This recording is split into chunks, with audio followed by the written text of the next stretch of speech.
Hello friends, welcome back to my YouTube channel Shabana education classes में आप सभी का स्वागत है। तो आज की इस वीडियो में हम जानेंगे कि 1975 के आपातकाल ने किस प्रकार भारत की लोकतांत्रिक व्यवस्था को लाभान्वित किया। यानी कि जो 1975 में आपातकाल लगाया गया था उससे भारत की जो लोकतांत्रिक व्यवस्था थी वह किस प्रकार लाभान्वित हुई। अगर आप लोगों ने मेरे चैनल को सब्सक्राइब नहीं किया है तो प्लीज़ मेरे चैनल को सब्सक्राइब कर लीजिए, क्योंकि ऐसे ही इम्पोर्टेंट टॉपिक्स मैं आप सभी तक लाती रहूँगी।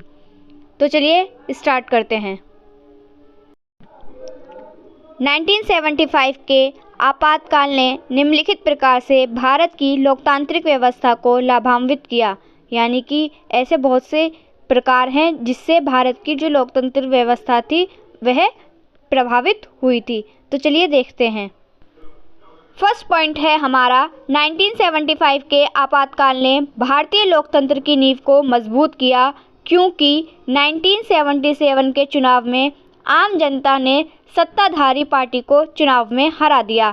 यानी कि जो 1975 में आपातकाल लागू हुआ था उसके चलते भारतीय लोकतंत्र और भी ज़्यादा मजबूत हो गया था। और जो 1977 में चुनाव हुए थे उसमें जो सत्ताधारी पार्टी है उसे कांग्रेस के लिए यूज़ किया गया है, क्योंकि जब से भारत आज़ाद हुआ था, जब से भारत में लोकतंत्र स्थापित किया गया था, तो उस टाइम से लेकर 1977 तक कांग्रेस पार्टी का ही दबदबा था। हमेशा कांग्रेस पार्टी ही जीता करती थी, परंतु 1977 में कोई और दूसरी पार्टी जीत गई थी। यानी कि आम जनता जो थी दूसरी पार्टी थी, उन्होंने सत्ताधारी पार्टी को चुनाव में हरा दिया था। सेकंड पॉइंट है हमारा, भारत में लोकतंत्र की नींव मजबूत है जो आपातकाल जैसी अलोकतांत्रिक प्रक्रिया के बाद बिना हिंसा के स्थापित हो गई। यानी कि इस पॉइंट में हमें ये बताया गया है कि भारत की जो लोकतंत्र व्यवस्था है उसकी जो नींव है वो बहुत ही मजबूत है। जब आपातकाल जैसी अलोकतांत्रिक प्रक्रिया भी लागू हुई थी तो वह भी भारत की लोकतंत्र व्यवस्था का कुछ उखाड़ नहीं पाई थी, हिला भी नहीं पाई थी। उल्टा उन्होंने भारत की जो लोकतंत्रता की नींव है उसे और भी ज़्यादा मजबूत कर दिया था। थर्ड पॉइंट है हमारा, संविधान में वर्णित आपातकाल के प्रावधानों में कुछ उलझाव थे, उन्हें आपातकाल के बाद सुलझा लिया गया। यानी कि इस पॉइंट में हमें ये बताया गया है कि भारतीय संविधान के अंदर आपातकाल के कुछ प्रावधान दिए गए हैं, उनमें कुछ उलझाव थे।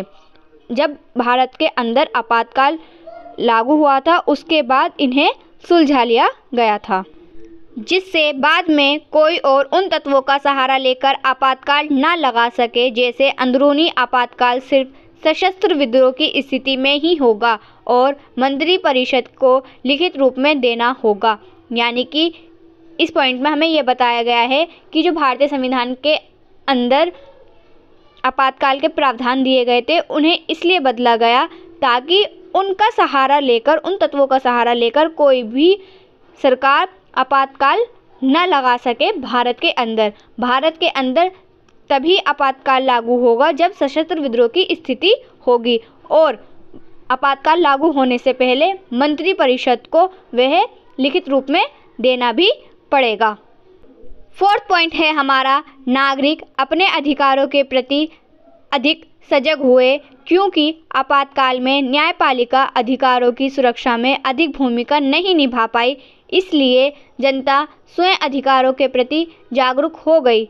यानी कि इस पॉइंट में हमें यह बताया गया है कि जब आपातकाल लागू हुआ था उसके बाद भारत के जो नागरिक थे वे सभी अपने अधिकारों के प्रति जागरूक हो गए थे, क्योंकि जब भारत में आपातकाल लागू हुआ था उस समय जो न्यायपालिका थी वह आम नागरिकों हो या चाहे भारत के कोई भी नागरिक हो, उन सबके अधिकारों की अच्छे से सुरक्षा की भूमिका नहीं निभा पाई थी। इसीलिए जितने भी नागरिक थे वे सभी अपने अधिकारों के प्रति जागरूक हो गए थे।